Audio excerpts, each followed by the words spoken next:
Another minute or two before we get started.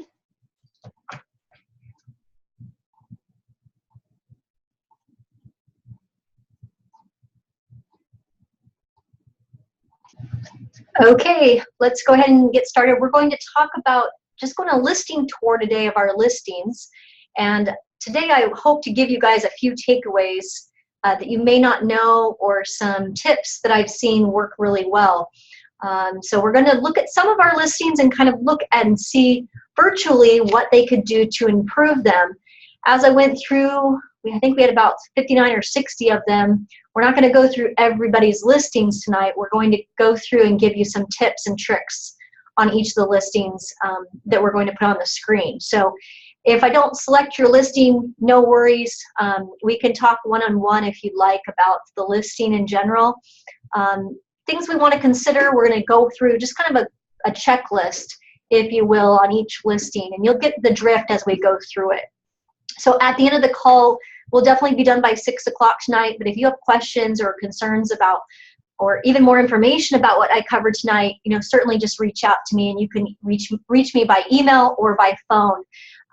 It's definitely slowed down a little bit with the holidays, but looking forward to the new year, and this is the time to really get a good game plan. So hopefully you'll take away a few tidbits and tricks and hacks tonight.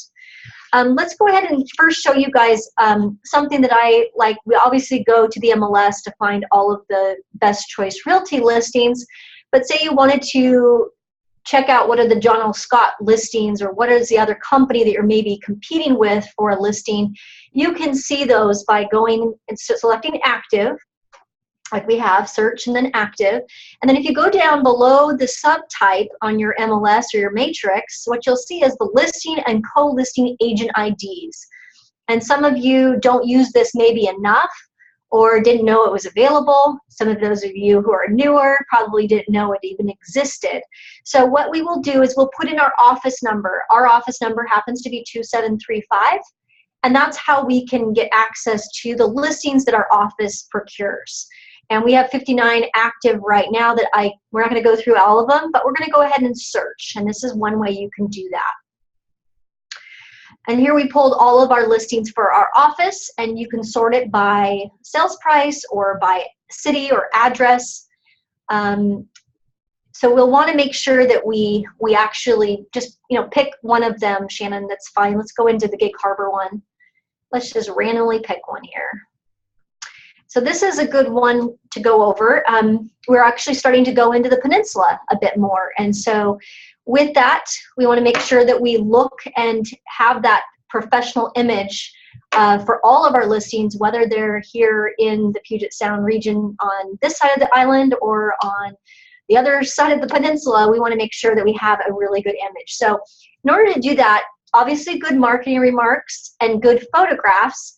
And they are going to enhance the amount of photographs, if they haven't already. I believe that's coming up this month, where you can actually do more photos. So 15 is not even maxing out the amount of photos that you could potentially do. So they're even allowing more than 25 now. So if you didn't know that, that's a tip or a trick you could take away from tonight's call, that you actually can upload more than 25 photos. So 15 is not as sufficient, especially when it's on a third of an acre. There's different angles you can take of the property. I understand some properties you don't want a lot of photos. Maybe they're not as nice, but we'll go through it. Let's go ahead and open the pictures. Yeah, up to 40 photos. Thank you for that. 40 photos can be uploaded. And here you're opening it up bigger. You can kind of see a few things. What I like about this photo, the front photo, and if your photographer is not doing this, you want a few different angles of the front that you can use. Certainly, I don't want you to put 3 front photos of your home on your marketing, on your listing, but you want some options. And one of the best options that I find when you're taking the shot, the best photograph for the front is less of the garage and more of the front door. So with this, funny that I just randomly picked this one, this is more obviously, it's on an angle where the front door is more prominent or in the center of the photo versus the garage. We would have taken it from maybe the angle on the right side, we would have seen more garage and less front door. You want to get more of that front of the house. Some of the challenging photos you're going to find, this one right here, I don't like the bird's eye so much. This is not a realistic photo. Would have been good to have that brought down. And it feels like I'm in the middle of, and that one's slightly blurry. And again, I'm being brutally honest with all the intent to help you sell this house. And maybe consider retaking the shots or doing some different photos if they're not generating the kind of traffic or the offers that you want. Let's keep going, Shannon. You can see it does look like, see, that shot doesn't do anything for me. You know, living room, fireplace, wood burning, I get it. If your photographer does this, they're probably doing it for like magazines and for flyers, things like that to highlight. But for the MLS, what you want to do is show more of the rooms, less of the, you know, like this is a fireplace, obviously, and you can see it's a little too close up. I would have done a much less zoomed in on that. Next picture, keep going. What the agent did do well on, Terry did a great job of at least labeling, using the word count to label. So that's a better one of the fireplace, bedroom and hall closet. See, she can add a lot of, see, go back 6, there you go. Bedroom and hall closet door showcases the new doors and trim. That's great because we're showing something and then we're telling something below the photo. Many of you didn't realize that you can actually edit the photo. Under each picture, you have more words. So you're not limited to just the 250 word count on the marketing remarks. You actually have some more space below each photo to describe or to tell the story. And some of you need to spend some more time in actually annotating your photos. Love that Terry did that. Keep going. Again, we're kind of going through. A little blurry on this one. Keep going. Little blurry. So kind of the photos are a little bit blurry. Overall, you're capturing that it's kind of a split level home with a big yard. That's what I'm seeing. Park-like setting. Love the seclusion, but over the peninsula, you do get that. Keep going. The wonderful deck overlooking the large backyard. Try to think of different words other than large and great. Those seem to be words that are overused. So let's see what her welcome home to this charming home. That's cool. Cosmetic update started. So she's being honest with what we've got here. It does look like it needs some work. It's a way of describing the property where the cosmetic updates were started, like that. In fact, I actually like the marketing remarks really well. I think she did a good job. You want to tell the story more in the marketing remarks and less of, you know, just bullet points. Bullet points can be for flyers. So talk to the type of demographic or the buyer you're looking for, and you actually may need to rework this throughout the listing. This has been on the market for 43 days. So you may want to get, maybe the feedback is it needs a lot more work than just cosmetic updates. You know, you may want to be more specific and just say minor fixer, or be more true to what you're dealing with, you know, so that you can actually highlight the things that would make a great investment. It says it has a new roof, kitchen has solid surface countertops, you know, 2 bedrooms, full bath. Some of that, if you guys don't need that word, you know, those words, obviously it's going to pull how many bedrooms and how many baths. So if you're looking for what do I put in my marketing remarks, less about the bullet points, the 2 bedrooms, 3 baths, or anything like that. You don't want to discount. Say I was looking for a 4-bedroom home and I don't see that in the marketing remarks or don't see that. You know, I want to know that there's a lot of rooms, or don't discount just because it's a 3-bedroom versus a 4. Sometimes people can make spaces out of bonus rooms, or in this case, downstairs, they could probably add another bedroom. So don't lock yourself into the bedroom count, specifically in the marketing remarks. I think that's an opportunity for you to highlight the space or the potential. And this one, I think she's locked herself into being a 3-bedroom, 2-bath in the marketing remarks. So it's already there in these specs. So there's no need to actually put that in the marketing remarks. I would probably take that part out. Go back up, Shannon. Let's look at so it's been on the market 43 days. I like the annotations, perhaps some new photos. She's dropped the price. So a lot of people ask me, when do you drop the price? Again, it's based on the market stats of that particular area, and she may have overpriced to begin with. So knowing your market stats, and that's a different call that we're not going to cover tonight, you can see when it looks like active in September, got an offer at 280, went pending, then it went pending, and then it went T, which means temporary off the market. So they probably did some work after the inspection. I'm guessing. And then now it's back on the market at the 280 mark after they did some work. So not sure what work was done. So again, go back to the listing, Shannon. It's vacant, so that's easy. What I'm looking for in the agent remarks is how easily is it shown? How can I easily get in? If I'm a buyer's agent, is this going to make it as easy as possible? Is there too many restrictions with how I show the property or show the inventory? The key box is on the front door, so as it's getting dark, you guys might want to think about that, on where the placement of the key box is located. If you put it on the side, maybe for the summer, and now we got wet or cold weather, it's a lot harder to show the property, and you're making it harder for the buyer's agents to get in and take people through. So you may want to go ahead and relocate the key box and then update your remarks. Please remove or cover shoes, because probably the new carpeting. County says it's a 2-bedroom, but there is a third down. The county probably says that because of septic, but I guess I could check and make sure. Check out, I like what she did here. Check out supplements for additional information on recent repairs and inspections. Good job, Terry. What that means is I need to clue into the supplements, and that's going to give me some more information. So it's giving me septic, the final RSS.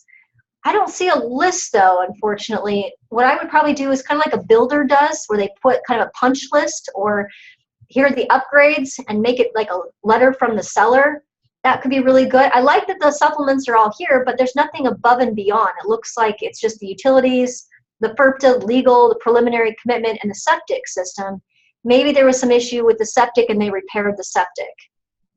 Home building is vacant. No, looked like the septic came out clean.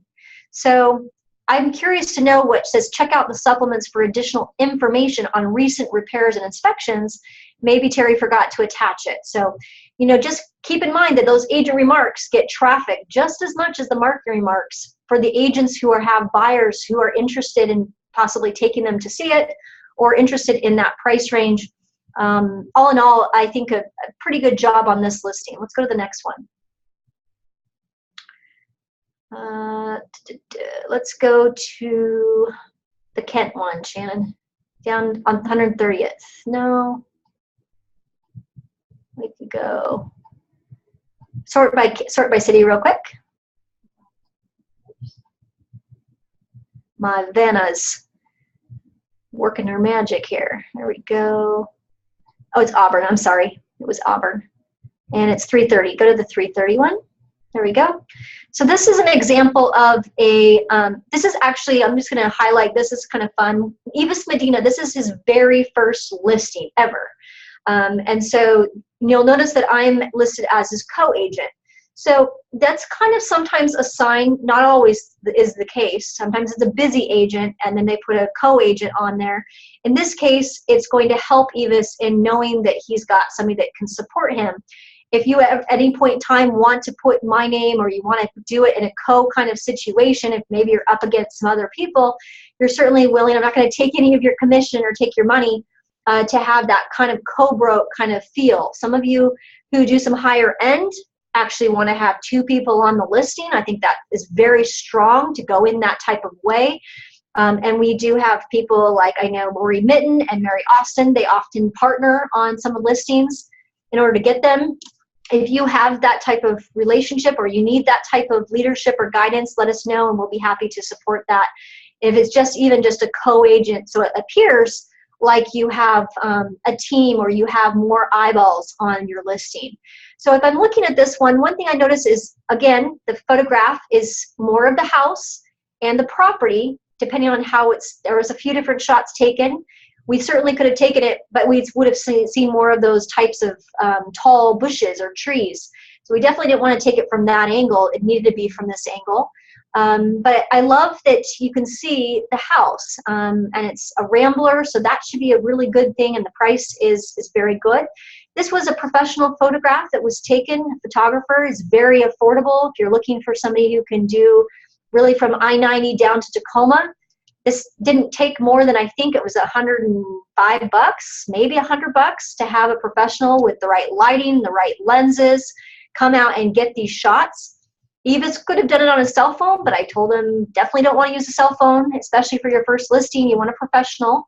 And again, this is didn't cost much to have this done. This is a cost that that he paid for, and this is easily done. I can give you the name of, it's NW Photography that did this shoot, and we use them a lot for our basic or our starter homes. They do a fantastic job. They have availability, and they really know how to capture the light. Thank you. Dale Osborne is awesome. Zach Akari and Jim Akari. It's kind of like there's three guys that work South King County, Pierce County for sure. And they took these shots. So they look really good. And certainly we could put some more photos up. And I'm noticing right off the bat, we need to do some annotations that will really sell. Like, how big is that shed? That would be good to put on the annotation. So maybe we don't put in the marketing remarks. Go back one step, Shannon. That shed, we could actually say, if we measured it, or if the seller measured it, it was a 8 by 10 shed with shelving. So instead of just showing a picture of the outside, let's describe what you're getting. Yes, I know it needs the moss cleaned off, but you know what? It's a great storage shed that stores your lawnmower, so your bikes, whatever you want to say. I mean, you could put that in the little annotations below the photo. I like how Eva's put in there, please use First American Sherry Backus. That right there is what I'd like to see on all of your listings. That is a way that you can control what title company, and it shows that we've taken the time to order the title and get that part started. Many other agents from other companies don't do a good job at getting the title work done, and then they start getting offers, and then we have problems, and then we have issues, and then there's an easement, or there's an encroachment, or there's a challenge with who's on the title. Then do we have a valid title report, and then do we have a valid listing agreement, and then it unravels, and your listing becomes challenged, to say the least. So definitely suggest First American. I like the way he wrote it, First American, and then dash Sherry Backus. That's the contact. My assumption is that's who we would like to use for the closer. So if I had a closer and it wasn't Sherry Backus is one of my favorites over at First American, but there are others at First American that we've used. You would want to specify who you would recommend for a closer. Let's say I was a buyer's agent and I was fine using First American, but maybe I want to use my particular closer. I would use First American for the closer.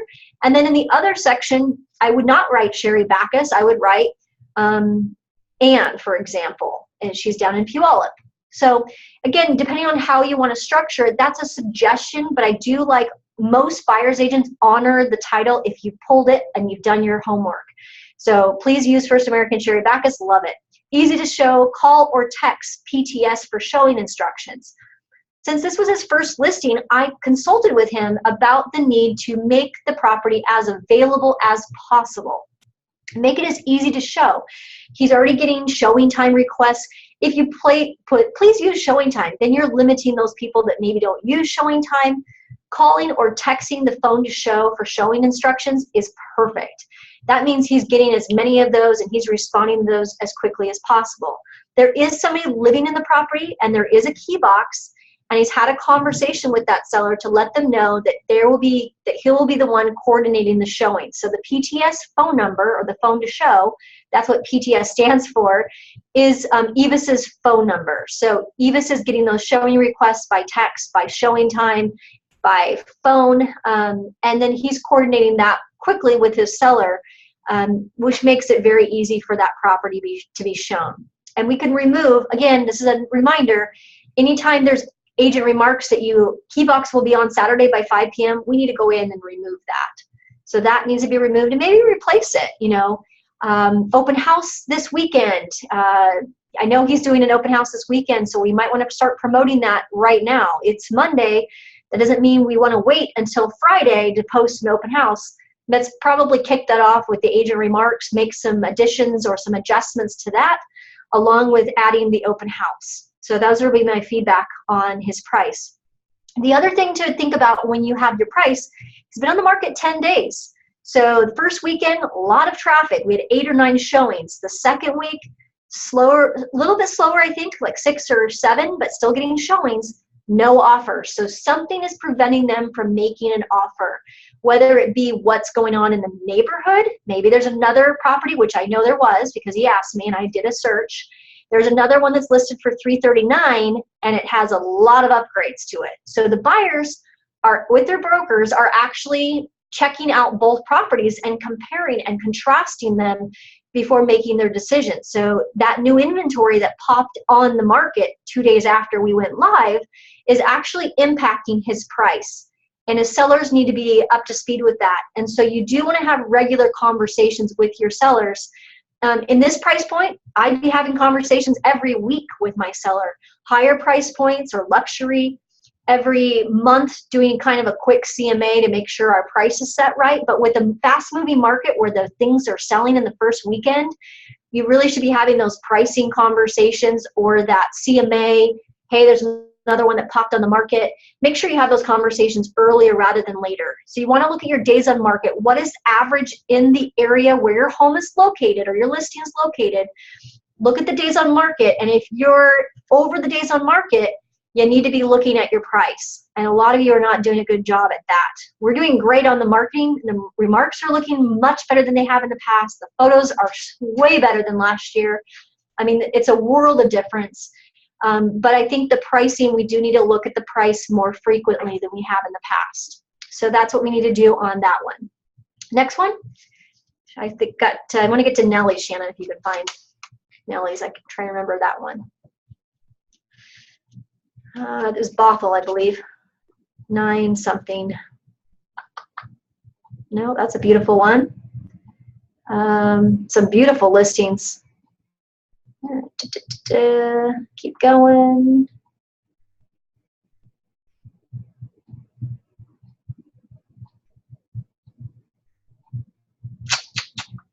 There we go. Let's just, that's a good one right there. So this one right here is an undisclosed listing, which does impact your marketability. So that right there off the bat, it does. Basically what this is a property in Renton. It's going to have photos, it has a price, but it is an undisclosed address. In order to have an undisclosed address, you have to get a letter on file, has to be submitted to the MLS, and they actually have to approve it, which does take a little bit of time. I have one in Edgewood, and it's not getting shown as much as I need it to be, but at least it's entered into the marketplace. But one of the things I noticed on this one is we only have one photo. So one photo is not enough photos to really showcase, especially a $950 price. But while I'm talking about that, here's the agent remarks. When I talk about showability and availability, tenant occupied and subject to tenant's rights. So that requires appointment only. So this is a consideration, is maybe we're trying to test the market with the price and with the tenant in it. Sellers are licensed real estate agents in the state of Washington. That's a requirement if you are a licensed real estate broker or you're a member of an LLC. You do need to disclose. You should do it in the MLS so that they know, but more importantly, it needs to be in your contracts. So just make sure it shows up in 22D or it's on a Form 34. But that's a flag for a buyer's agent that I need to make sure I write that. This one, please use Fidelity, Melanie Usher. That's great. But more photos, that's very dark photo. There's a company that will actually take a photo like this, and you can actually see the person taking the photo. If you look at the shadow on the bottom of the screen, I can actually see that somebody took the photo and the shadows were horrible. So that could have been cropped at least. And then the lighting, just because of the time of day and when this was taken, the lighting could be adjusted, and that doesn't take much. There's a company that will do it for an editing of the photo for like $1 of a photo just to lighten it up. So if you are like, I don't want to spend the time, here's my photos, just lighten them up. I took them with my cell phone, or I took them with, I had a professional do it, but it was kind of sub-professional. You can sometimes work with those photos, and Box Brownie does do the photo editing. But lightning also would be very, very important, especially if you've got one photo you're working with here. So lighten that up, or suggest maybe getting some more photos. Even if there's tenant belongings in there, we've found that with many tests that we've done, just having more photos will get more interest. And even with an undisclosed listing, I noticed the difference in my listing in Edgewood. that I had only 12 photos, and it was done with a 3D tour. So I had a nice Matterport that was taken. I just had them retaken with a different photographer. And then all of a sudden, with changing out my photos, I got showings. So photos are super, super important. If you don't have a good photographer, I mean, I know we can talk about it on the BCR Facebook group. That's where a lot of you are posting some great ideas and some ideas to support each other. And we need to increase the amount of people that we have and make sure that we have the right photograph taking the photos for the right listing. Sometimes it's trying to find the right one to match up. As we go over to the peninsula, we go into the outlying areas, we do need to beef up our vendor list when it comes to photographers and also other people that help with photography. Wanted to go one more thing, Shannon, if you could go to search and just search for 704 an address. No, just search, just wipe out your search completely. I'm going to show you an example of box brownie so you can see what I'm talking about here. 704 in the street number, 122nd on the street name. Okay, and then search. This is a listing that Shannon actually took to do the 469 one, number 3. Open that one up. So go ahead and this is when it was nice and sunny, summertime.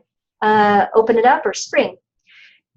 So annotated photos. So this is an example of a photo that no staging, client moved out, keep going, and then keep going. But we want to show how the furniture, so Box Brownie actually took the photos and actually put the dining room table in it. So there's an example of a dining room table inside that photo. Doesn't cost that much. So in order to do staging, that would have cost a couple $1,000 literally to do that, to do the staging, where Box Brownie was able to virtually stage the property, and it didn't cost me more than a few $100s. So there's a difference, and you can tell the difference just even on that picture, just to see that an actual queen size bed does fit in that room. They have the ability of getting the dimensions and making sure that the furniture fits. That's another example of the master bedroom. It was completely vacant with new carpet. We wanted to show that we could fit a queen size bed and then 2 side tables with a sitting chair in the master bedroom. So keep going.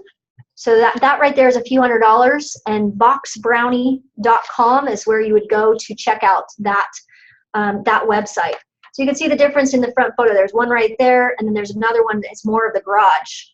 See, it definitely shows better when you get more of the door. I even would have preferred it more to the right, of the angle, less of the garage and the driveway, but you know what, that's pretty good as far as a front shot goes. Okay, next one, Shannon, let's go. I think I've got a couple more minutes. Here's a market open house. Let's go and show, let's show those that are on Matrix. I want to see reverse prospecting. I mean, I'll pick on Kay Kramer. Kay Kramer was at Zip Realty for a long time, and she didn't realize, and hang on, stop, Shannon, like lead into this. She didn't realize that she had access to important statistics about her pertinent listing. So if you go to My Matrix, if you have a listing tonight, and then go to My Listings, correct, yep, and then you check the box next to, this is the part that Kay was like, oh, I didn't know that I could do this. Check the box on, let's go to Evis's, and then reverse prospect, the little head, the guy. Virtual staging, Kate, that actually boxbrownie.com, they'll do anywhere. They'll do California, they'll do Kitsap, they'll do Bellingham. It's a company online that will actually take the photos. You need some good still photos, so you need to have a professional take the photos. So in that one I showed you, it was 100, I think it was 110 for all the photos. And then we just had them sent to Box Brownie, and then Box Brownie for a few $100s staged them, and it worked really well for that. A lot of builders are starting to do that instead of spending thousands of dollars for staging, so that people can get an idea. And it looked cheesy about 5-10 years ago. In fact, I never endorsed it, but nowadays it's hard for me to tell the difference, honestly, between the photographs and how they do it. So here's an example of reverse prospecting on Evis's listing. And I don't even know if Evis knows that he can do this, but if he's listening tonight, These are all of the people, all of the brokers who have expressed interest or had buyers who have expressed interest in his listing in Kent or Auburn. And it has their names, the count, and the date that it was sent. If you sort it by date sent, Jenna, if you could just click on the date sent. Nope, over to date sent, click that, there you go.